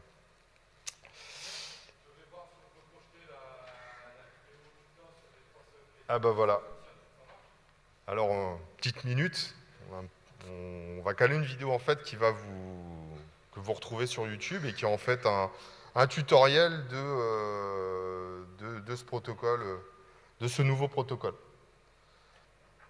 Donc c'est des vidéos hein, que vous trouvez sur la chaîne YouTube de CJBAT, il y en a plein d'autres, on a fait des choses sur le nouvel arrêté, sur les nouveaux certificats de conformité, donc n'hésitez pas à aller consulter notre chaîne, vous retrouvez aussi tous nos débats. Donc, eh ben voilà.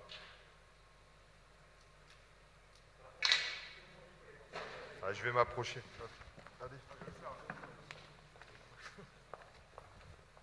Moi, je conduis quoi. un système d'extraction Mécanique? Mécanique ou non? Non, c'est pas comme une VMC gaz. Alors, il y a un peu de mécanique quand même, mais c'est les chaudières en fait qui font le travail. C'est les ventilations des chaudières qui mettent en pression le conduit en fait. Voilà. D'autres questions peut-être sur le 3CEP?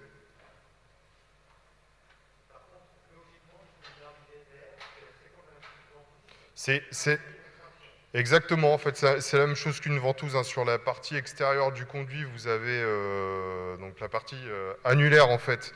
On a l'alimentation en air des chaudières, et la partie centrale, c'est l'évacuation des fumées, des gaz brûlés. Le nouveau protocole de mise en service du 3CEP, qu'est-ce que c'est?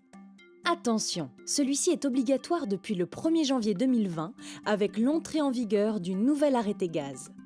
Les installations neuves de conduits collectifs 3CEP sont désormais soumises à un nouveau protocole de réception. Publié en annexe 5 du guide « Évacuation des produits de combustion », il couvre dorénavant l'intégralité du 3CEP et des chaudières associées jusqu'à sa mise en service. Ce nouveau protocole obligatoire et composé de 3 phases est réalisé à différents moments du chantier. À l'issue de chaque phase, des formulaires dûment renseignés attestent du respect de la procédure. Avant d'engager les travaux, le maître d'ouvrage doit désigner une personne responsable du respect des dispositions du protocole, de l'exhaustivité des données renseignées au sein des 3 formulaires ainsi que de leur pertinence. Phase numéro 1. Le protocole débute après montage du conduit collectif et avant raccordement des appareils. Une des nouvelles étapes est de vérifier le dimensionnement et la mise en œuvre du conduit collectif. Le test d'étanchéité par essai fumigène est conservé. À l'issue de ces opérations, un formulaire numéro 1 doit être renseigné par conduit installé. Phase numéro 2. La seconde phase vise à garantir la vérification du bon montage et du bon raccordement des appareils sur le conduit 3CEP. Le remplissage du formulaire numéro 2 finalise cette phase du protocole. Pour réaliser la mise en gaz de l'installation et engager la phase 3 du protocole, il est nécessaire de remettre les certificats de conformité modèle 2 délivrés par un organisme de contrôle habilité. Pour l'obtenir, le responsable désigné doit restituer un exemplaire des formulaires numéro 1 et numéro 2 à l'organisme. Phase numéro 3. La phase numéro 3 correspond à la mise en service, au réglage des chaudières et à la vérification du bon fonctionnement de l'installation complète. Elle s'achève par le remplissage du formulaire numéro 3. Pour les installations raccordées au réseau de distribution de GRDF, ces contrôles peuvent être réalisés lors de la mise en gaz pour essai. La personne en charge de la vérification dispose alors de 48 heures pour réaliser ces essais. Il est enfin demandé au responsable désigné de remettre un dossier constitué des 3 formulaires ainsi qu'une copie du plan d'implantation du 3CEP et de sa note de calcul au maître d'ouvrage. Pour résumer, le nouveau protocole de réception des conduits 3CEP est sous la responsabilité du maître d'ouvrage ou d'une personne mandatée par celui-ci. Il se déroule en 3 phases. La première consiste à contrôler l'étanchéité du conduit concentrique collectif avec un test fumigène.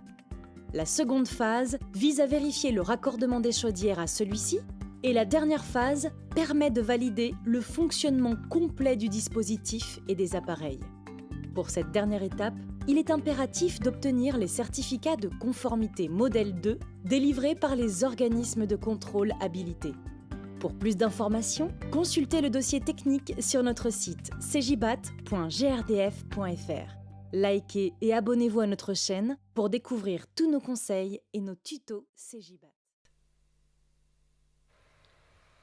Donc voilà la vidéo pour le 3CEP. N'hésitez pas à aller sur notre site si vous voulez la revoir. C'est pareil, si vous êtes en contact avec des maîtres d'ouvrage et qui n'ont pas l'information, n'hésitez pas aussi à leur expliquer, parce que pour le coup, c'est quand même une obligation réglementaire.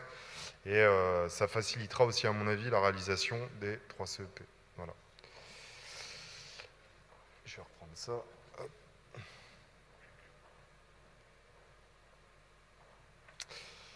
Alors moi, j'en ai fini. Est-ce que vous avez des questions par rapport à ce qu'on vient de voir ? auxquelles je pourrais répondre. Non. Alors, donc on a les annexes, je vais vous présenter un peu les annexes. On va dire c'est ce qui a changé un peu aussi dans la réglementation. Donc on va voir les différents organes de coupure hein, des différentes installations de gaz. On en a un peu parlé, hein, Jean-Claude et moi. Donc tout d'abord, hein, pour les organes de production de site. Alors avant, on avait des noms un peu, souvent c'était robinet 13.1, robinet 13.2, et au final, tout le monde était habitué à utiliser ces termes-là. Ils ont changé, hein, puisque forcément, hein, robinet 13.1, robinet 13.2, ça faisait référence à des articles. L'arrêté n'a pas du tout la même architecture. Hein. Tout ce qui traite des OCG, enfin des organes de coupure, c'est clairement l'article 9. Et on n'est pas resté sur cette logique-là. On leur a donné une dénomination. Alors vous avez hein, pour tout type d'installation une obligation, et ça c'est immuable, d'avoir un organe de coupure général. Voilà, généralement, on le trouve dans le coffret en limite de propriété. Et derrière, vous avez différents niveaux de coupure.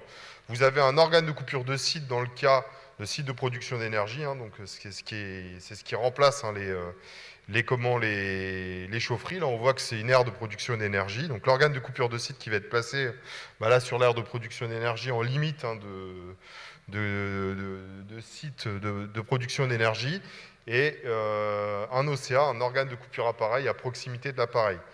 Vous avez toujours aussi la possibilité hein, de confondre hein, l'organe de coupure de site et l'organe de coupure générale. Hein. Typiquement, si vous avez un poste de détente qui est à proximité d'une chaufferie, plutôt que d'avoir deux organes de coupure, on a la possibilité d'avoir qu'un seul OCG, voilà, dans la limite de 1000 kg, parce qu'il y a quelques modifications réglementaires, notamment sur l'arrêté pour les installations supérieures à 1 MW. Voilà. Pour ce qui est de la conduite montante qui est à droite, on a un organe de coupure générale toujours hein, en limite de propriété, et derrière vous avez ce qu'on appelle les OCI, hein, l'ancêtre, enfin la nouveauté, ce qui remplace les organes 13.2 par appartement. Vous avez un OCI par appartement, ce qui permet à l'occupant du logement de couper son installation, ou au plombier aussi d'intervenir, enfin à l'installateur chauffagiste de travailler sur la chaudière. Et toujours, hein, l'organe de coupure appareil, c'est toujours d'actualité. Voilà, donc ça, c'est ce que je viens de vous expliquer un peu plus en détail. Hop. Dans les nouveautés aussi, avant, c'était moins possible, enfin, ça n'existait pas. Maintenant, on a la possibilité d'installer des appareils en extérieur. On a vu hein, qu'on a les aires de production d'énergie, on peut poser des appareils, mais en maison individuelle, c'est possible. On a la possibilité, par exemple, de mettre des barbecues à gaz qui sont alimentés directement par des prises gaz. On a la possibilité aussi, peut-être, dans un futur moyen proche, d'avoir une PAC gaz pour l'individuel qui serait posée à l'extérieur. Voilà. C'est des choses, en tout cas, il n'y a plus de frein réglementaire à ce type d'installation-là. Même des chaudières qui seraient posées, par exemple, sur des balcons, comme ça se fait en Italie, par exemple. Pour ça, il faut avoir du matériel qui peut être posé aussi à l'extérieur, hein, bien évidemment. On a des nouveautés sur les certificats de conformité. Je ne vais pas m'étaler parce que c'était pour le coup c'était neuf, c'était très récent et puis c'était surtout applicable au 1er janvier 2020. Bon, ça l'est toujours, mais c'est rentré dans les mœurs. On n'a plus trop de soucis avec les certificats de conformité. Voilà, si ça c'est les diverses nouveautés, donc il y a des nouveautés hein, sur le GPL, il y a des nouveautés sur, en tout cas c'est toujours pareil, on est dans une logique de ne pas avoir de frein, donc la possibilité d'avoir des installations de GNC dans des parcs de stationnement pour de l'habitat, ça c'est possible. Alors toujours hein, bien évidemment sous contrôle, parce que c'est pas parce qu'il y a des freins réglementaires, c'est parce qu'il n'y a plus de freins dans la réglementation gaz qu'il n'y en a pas d'autres, il y a peut-être des freins dans les produits disponibles, voilà, sur ce qui peut être fait techniquement, et puis sous d'autres aspects réglementaires. Donc c'est toujours pareil, c'est des projets qui nécessitent un accompagnement. Vous avez aussi le passeport technique gaz, qui en gros, hein, là on va conserver l'ensemble des documents administratifs hein, d'une installation gaz. Voilà, ça n'existait pas, ça existe maintenant.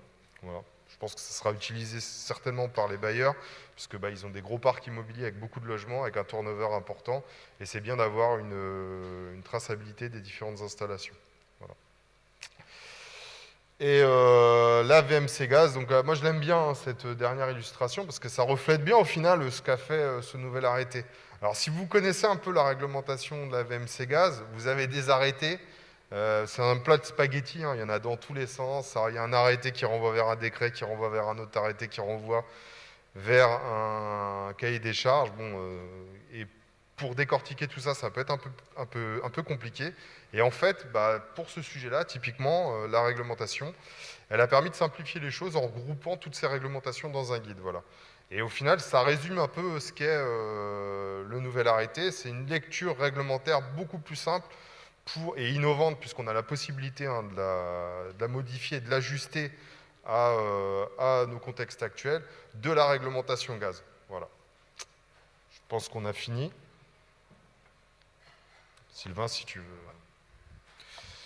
Merci Julien.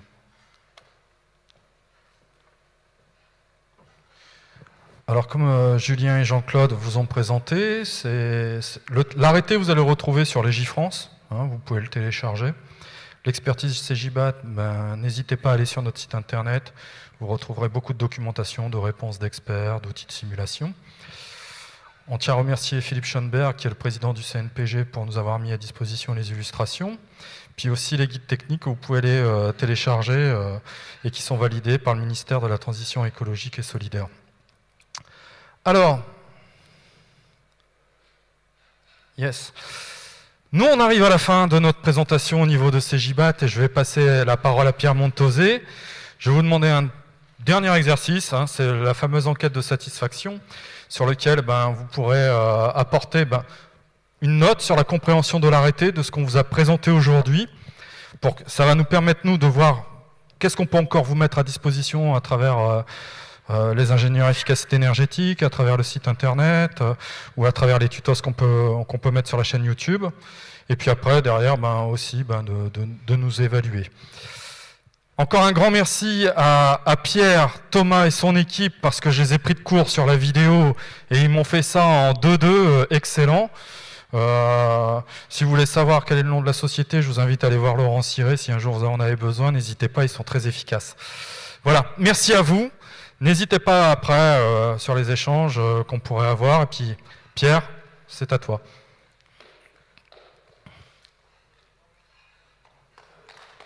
Merci.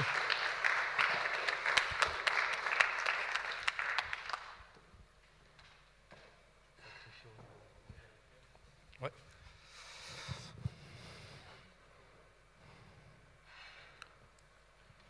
Vous l'avez bien compris, ça c'est parfait, alors merci à vous. Merci. Bon, tu pourras m'aider. Ouais. Merci à tous les présents dans la salle et j'en profite pour saluer également tous ceux qui se sont regroupés sur différents sites pour partager avec nous ce moment, puisque sur Périgueux, il y a un rassemblement autour d'un bureau d'études pour ce qui est de la Dordogne. Même chose sur Agen en Lot-et-Garonne et également sur Bayonne au Pays Basque, ce qui fait que la totalité des 5 départements du sud de l'Aquitaine auront pu vivre en direct la présentation de ce jour, ainsi que toutes les personnes qui suivent à distance devant leur ordinateur. Je commencerai par remercier la totalité de l'équipe CJBAT pour la qualité de leur présentation. Alors ma conclusion, elle ne va pas avoir pour but de clore le débat, hein, puisque les spécialistes, c'est vraiment eux, mais merci à messieurs Tatinclos, Mola et Guillaumeau pour la clarté de leur présentation, et puis le goût que ça nous donne d'aller regarder un petit peu plus loin. Je conclus, je le précise, au nom de GRDF, mais aussi de Régaz. Donc Sylvie Lescos, ici présente, complétera ou corrigera ce que je dis ou ce que je ne dis pas bien. Moi, j'ai pris quelques notes quand même, j'ai essayé de suivre, et ça m'a procuré 3 réflexions, là, cette présentation. D'abord, une première réflexion qui est un étonnement, parce que c'est vrai que 43 ans, c'est quand même long pour faire modifier un arrêté. Alors, il y a eu quelques amendements, des modifications, mais 43 ans, c'est long. Le précédent, en 1977, j'étais pas né, donc là, je suis fier de vivre celui-là. Non, ça, c'est pas vrai, c'est une boutade. Donc, j'aurais vécu deux réglementations, et quelque chose me dit qu'il va y en avoir d'autres, puisque les principes qui sont mis en place laissent à penser que on ne va pas attendre 43 ans pour le futur, mais qu'on va plutôt fonctionner par itération, et que donc la vie des chantiers, la vie des bâtiments va amener à faire évoluer beaucoup plus vite la réglementation gaz ainsi que d'autres réglementations évidemment. Donc pour ce faire, je pense que remonter des cas un peu complexes comme ça a été fait tout à l'heure en séance peut permettre de faire évoluer la réglementation de manière à être accompagnée de manière réaliste la vie des bâtiments. Parce que la vie des bâtiments, vous êtes bien placé pour savoir qu'elle évolue très très vite. Il y a quelques années, on ne parlait pas de co-living comme ça existe aujourd'hui. Maintenant, on envisage de bâtir des bâtiments qui vont évoluer, qui vont faire des bureaux, puis des logements, puis du tertiaire. Donc ça va aussi nous amener, nous, au niveau énergie au pluriel, à nous re-questionner. D'autant plus que le monde de l'énergie, lui aussi, il évolue beaucoup. Hein. Avant, on consommait de l'énergie, maintenant, on en consomme, on la produit, on la met à disposition, on l'autoconsomme. Donc ça aussi, ça va avoir un impact. Donc première réflexion, c'était l'étonnement de voir qu'on avait mis 43 ans à faire bouger une réglementation qui, à mon avis, va beaucoup plus rapidement bouger dans les années à venir. Le deuxième point, c'était l'innovation, ça a été souligné. Donc ça fait plaisir de voir que dans un domaine qui était hyper restrictif jusqu'ici, où il y avait les sachants et puis ceux qui obéissaient, on intègre, comme je le disais, la nouvelle vie des bâtiments, les évolutions possibles, et puis on se donne de la souplesse, on se permet d'évoluer. Donc on l'a vu, c'est même de la réglementation que viennent les propositions d'innovation qui seront prises ou pas prises en fonction de la vraie vie après. Donc ça, je trouve que c'est une bonne chose. Et le troisième point, c'est la rigueur, la sécurité, qui reste quand même le maître mot. Hein. On l'a vu avec le 3 CEP. L'objectif final, quand même, il ne faut pas l'oublier, c'est d'assurer une sécurité totale pour les futurs habitants des bâtiments, les futurs occupants de tous ces bâtiments. Donc on voit que c'est quand même le fil conducteur, mais avec en plus de l'innovation et de l'adaptation par rapport aux situations. Si tu peux cliquer. En parlant d'innovation, avec Régaz, on n'évoque plus une séquence avec des partenaires, avec des clients, avec des prescripteurs, sans parler de gaz vert, puisque c'est la grande innovation pour nous. On a parlé au futur il y a quelques temps. Maintenant, comme vous pouvez le voir sur cette carte, c'est devenu notre présent. Hein. Donc sur cette carte figurent tous les sites qui injectent. Le compteur, il bouge quasiment tous les jours. Alors là, celui-là, il n'est pas à jour d'ailleurs. J'avais envoyé une autre présentation. On est à plus de 170 sites qui... Si, il est à jour, pardon. 172 sites qui injectent. La grande majorité, ce n'est pas une surprise, les injections proviennent de déchets agricoles, donc quasiment 130 sur 172. Ils sont répartis à peu près partout en France. On voit poindre aussi les stations d'épuration. Ce que ça représente par rapport à des consommations, c'est 3000 gigawattheures. Donc j'ai arrondi volontairement pour qu'on retienne plus facilement. Ça fait quasiment 500 000 logements neufs par an, c'est-à-dire plus que la production annuelle de logements neufs en France. Et pour rappeler que le gaz vert est aussi un vecteur de mobilité propre, on a mis l'équivalent en bus, puisque ça représente 11 700 bus au bio-GNV. Tu peux passer. Ça, c'était le présent. Le futur immédiat, il est ici. Vous voyez qu'il y a beaucoup plus de points sur la carte. C'est 2021, l'année prochaine. Il y aura tous ces sites qui injecteront. Donc on voit côté Régaz, il y en a sur Bordeaux, sur le Médoc, et dans la totalité des départements de Nouvelle-Aquitaine. Donc le déploiement de ces injections, il est du coup j'ai été coupé et le film aussi. C'est une asymptote. Et les objectifs qui sont pas que de GRDF, de Régaz, de Terregaz, ce sont des objectifs partagés et même portés par la région Nouvelle-Aquitaine. C'est quand même d'être à 30% en 2030 et 100% donc autonome, voire même exportateur pour ce qui est de la région Aquitaine en 2050. Donc le présent est en marche, il est bien enclenché. On peut penser que le mouvement va encore s'accélérer et donc penser que quand on parle de réglementation gaz, jusqu'ici on parlait gaz au singulier, maintenant il faut penser gaz au pluriel, puisque le gaz, c'est, vous l'avez compris, de plus en plus un mélange de gaz naturel et de gaz produit localement, de gaz vert qui circule dans les réseaux et qui suit la réglementation. Le dernier slide, il est là pour me rappeler de remercier tous ceux qui ont permis de monter cette opération aujourd'hui, qui est un petit peu particulière. On parlait d'innovation, d'adaptation. Par rapport au contexte, On avait prévu à la fois une présentation en salle, sans savoir s'il y aurait 120 personnes comme on l'avait imaginé en début d'année ou 10 comme ça aurait pu être le cas. Ben, vous êtes quasiment une cinquantaine. Il y a en plus, comme je le disais, de nombreuses personnes qui se sont regroupées sur plusieurs sites, plus tous ceux qui sont devant leur ordinateur ou leur télé pour partager. Donc on a pu mettre ça en place grâce à Laurent Ciré et les équipes de Régaz. Donc je profite de l'occasion pour vivement les remercier.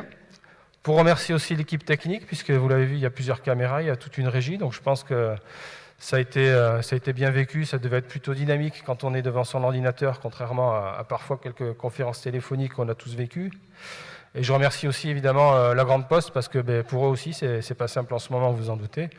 Donc ils ont fait en sorte de nous recevoir en respectant toutes les règles sanitaires en vigueur aujourd'hui, en s'adaptant aussi à ce que l'on a proposé comme évolution par rapport au format initial.